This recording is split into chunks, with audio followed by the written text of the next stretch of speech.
Bayangkan Madinah di abad kedua Hijriah.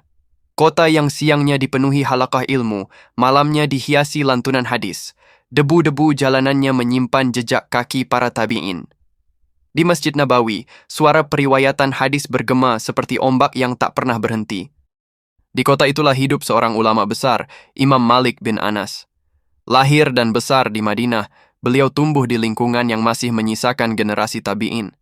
Ibunya sendiri yang menyiapkan pakaian terbaik ketika ia hendak belajar, seraya berkata, "Pergilah kepada Rabi'ah, pelajari adabnya sebelum ilmunya." Sejak kecil, Imam Malik telah ditempa bukan hanya dengan hafalan, tetapi dengan kehormatan ilmu. Ia duduk di majelis para guru besar Madinah. Ia menyerap hadis dengan kehati-hatian yang membuat orang kagum. Setiap kali hendak meriwayatkan sabda Nabi SAW, ia mandi terlebih dahulu, mengenakan pakaian terbaik, memakai wewangian, lalu duduk dengan penuh wibawa. Baginya, menyebut nama Rasulullah bukan perkara ringan. Bertahun-tahun ia mengajar di Masjid Nabawi. Murid-muridnya datang dari berbagai penjuru. Ada yang kelak menjadi ulama besar. Bahkan khalifah pun segan kepadanya. Ketika Khalifah Abbasiyah, Abu Ja'far al-Mansur, datang berhaji dan bertemu dengannya, ia ingin menjadikan kitab karya Imam Malik sebagai standar hukum resmi seluruh negeri. Kitab itu adalah Al-Muwatta, salah satu karya hadis dan fikih paling awal dan paling otoritatif. Namun Imam Malik menolak usulan itu dengan lembut. Ia berkata bahwa para sahabat Nabi telah tersebar ke berbagai wilayah dan masing-masing membawa ilmu yang berbeda. Tidak pantas memaksa manusia mengikuti satu pendapat saja. Bahkan kepada khalifah, ia tidak tunduk demi ambisi politik. Ia berdiri di atas ilmu, bukan di bawah kekuasaan. Waktu berlalu. Dinasti Abbasiyah semakin menguat. Politik menjadi semakin sensitif. Di tengah pergolakan itu muncul gerakan yang menentang penguasa. Sebagian orang berbaiat kepada tokoh lain dan menganggap baiat kepada Khalifah Abbasiyah tidak sah karena dilakukan dalam tekanan. Disinilah letak masalahnya. Baiat adalah sumpah setia. Jika seseorang mengucapkannya karena paksaan, apakah sah? Pertanyaan ini bukan sekadar soal fikih keluarga atau akad sederhana. Ini menyangkut legitimasi kekuasaan. Jika baiat paksa tidak sah, maka kekuasaan bisa goyah. Dan jika ada satu suara besar yang menegaskan ketidaksahannya, maka suara itu bisa menjadi api. Suara itu adalah Imam Malik. Beliau meriwayatkan hadis Nabi SAW bahwa tidak sah talak orang yang dipaksa. Para ulama memahami kaidah umum bahwa segala akad dalam paksaan tidak sah. Imam Malik menyampaikan fatwa bahwa sumpah orang yang dipaksa tidak mengikat. Fatwa itu menyebar seperti angin gurun, dari majelis ke majelis, dari pasar ke rumah-rumah. Orang-orang mulai berbisik, jika baiat kami dilakukan karena takut, maka itu tidak sah. Gubernur Madinah saat itu adalah Ja'far ibnu Sulaiman. Ia bukan orang sembarangan, ia bagian dari keluarga penguasa. Ia memahami betul bahwa satu fatwa bisa menggerakkan massa lebih kuat daripada 1000 pasukan. Imam Malik dipanggil. Pertemuan itu tegang. Gubernur menyampaikan keberatannya. Ia meminta Imam Malik menarik fatwa tersebut. "Jangan kau sampaikan lagi hadis itu di hadapan orang banyak." Imam Malik menjawab dengan tenang. Ia bukan pemberontak, ia bukan politisi. Ia hanya menyampaikan ilmu. "Aku tidak mengatakan kecuali apa yang aku dengar dan apa yang benar menurutku." Bagi penguasa, jawaban itu bukan sekadar penolakan. Itu ancaman, keputusan diambil.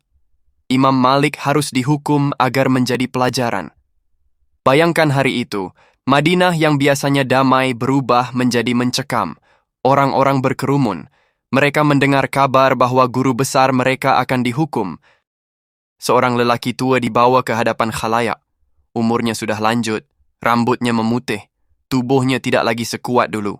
Tetapi wibawanya membuat orang tak berani menatap lama. Tangannya diikat, bajunya dilucuti, cambuk diangkat.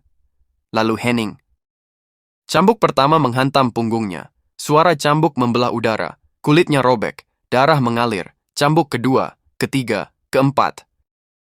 Riwayat dalam Syiar A'lam An-Nubala karya Al-Zahabi menyebutkan bahwa beliau dicambuk berkali-kali hingga pundaknya cedera berat. Dalam sebagian riwayat disebutkan, lengannya ditarik dengan keras sampai sendinya terlepas. rasa sakitnya luar biasa. Bagi orang seusianya, itu bisa mematikan, tapi yang terjadi justru di luar dugaan. Di tengah siksaan itu, Imam Malik berteriak lantang agar semua orang mendengar. Wahai manusia, siapa yang mengenalku, maka dia mengenalku. Siapa yang tidak mengenalku, aku adalah Malik bin Anas. Aku katakan, sumpah, orang yang dipaksa tidak sah. Kalimat itu menggema. Algojo terdiam sesaat. Gubernur panik. Siksaan yang dimaksudkan untuk membungkam justru berubah menjadi panggung dakwah. Setiap cambukan menjadi penguat pesan. Setiap tetes darah menjadi saksi keberanian. Orang-orang menangis. Ada yang tak kuasa melihat guru mereka disiksa, ada yang marah, ada yang takut. Tetapi tidak ada yang bisa memungkiri bahwa di hadapan mereka berdiri seorang lelaki yang tidak menjual ilmunya. Siksaan itu meninggalkan bekas permanen. Lengan Imam Malik mengalami kerusakan parah. Sejak saat itu, beliau tidak mampu mengangkat tangan dengan normal. Dalam salat, beliau tidak lagi bisa bersedekap sebagaimana biasanya. Tubuhnya cacat seumur hidup, namun yang rusak hanya sendinya, bukan prinsipnya. Berita penyiksaan ini menyebar ke berbagai wilayah, sampai ke telinga khalifah. Konon ketika Abu Ja'far al-Mansur mengetahui kejadian tersebut, ia menyesal dan mengirimkan permintaan maaf. Imam Malik tetap menjadi ulama Madinah, wibawanya justru semakin tinggi. Setelah peristiwa itu, majelisnya semakin penuh. Murid-muridnya datang dengan rasa hormat yang lebih dalam. Mereka tidak hanya belajar hadis dan fikih. Mereka belajar tentang harga diri seorang alim. Bayangkan suasana majelisnya beberapa tahun kemudian. Imam Malik duduk dengan tenang. Tangannya tidak lagi sempurna. Tetapi setiap kali ia menyebut sabda Nabi, semua orang menunduk khusyuk. Mereka tahu, kalimat-kalimat yang keluar dari lisannya pernah dibayar dengan darah. Integritasnya menjadi legenda. Kisah ini dicatat pula oleh Qadhi Iyad dalam Tartib al-Madarik. Para ulama setelahnya menjadikannya contoh bahwa ulama tidak boleh menjadikan fatwa sebagai alat kekuasaan. Sekarang mari kita berhenti sejenak. Tidak ada cambuk di zaman kita. Tidak ada gubernur yang menyeret kita ke alun-alun. Tetapi tekanan tetap ada. Tekanan jabatan, tekanan uang, tekanan relasi, tekanan agar menyesuaikan diri dengan arus. Berapa banyak orang hari ini yang mengubah prinsip hanya karena takut kehilangan posisi? Berapa banyak yang tahu kebenaran tetapi memilih diam demi keamanan? Berapa banyak yang membenarkan yang salah demi kenyamanan? Imam Malik berdiri di hadapan cambuk dan tetap berkata tidak. Kita sering berdiri di hadapan peluang dunia dan justru berkata iya pada kompromi. Beliau kehilangan fungsi lengannya. Kita sering kehilangan integritas tanpa ada yang memaksa. Beliau dicambuk karena mempertahankan satu kaidah fikih. Kita kadang rela memelintir nilai demi keuntungan sementara. Inilah yang membuat kisah ini menampar. Kejujuran di masa itu dibayar dengan darah. Di masa kita, kejujuran seringkali hanya butuh keberanian kecil, tetapi justru itu yang paling sulit. Imam Malik tidak memiliki pasukan, tidak memiliki jabatan, tidak memiliki kekuatan politik.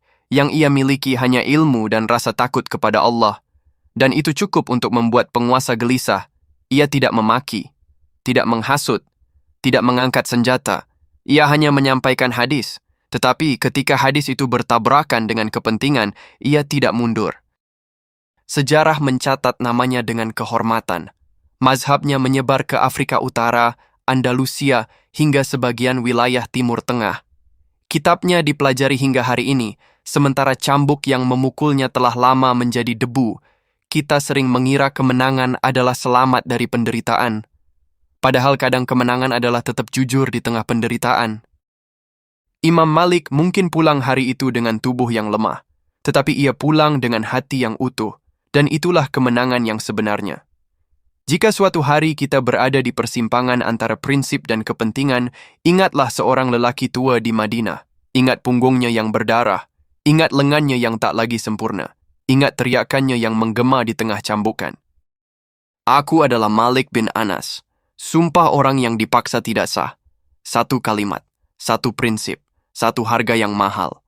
Pertanyaannya sekarang bukan tentang beliau. Pertanyaannya tentang kita. Jika integritas kita diuji, berapa harga yang kita pasang? Dan apakah kita berani membayar harga kebenaran meski harus kehilangan sesuatu yang kita cintai? Itulah warisan sejati Imam Malik, bukan hanya mazhab, bukan hanya kitab, tetapi keberanian untuk tidak menjual ilmu meski dunia menuntutnya. Semoga kita tidak hanya mengagumi kisahnya, semoga kita mampu meneladaninya.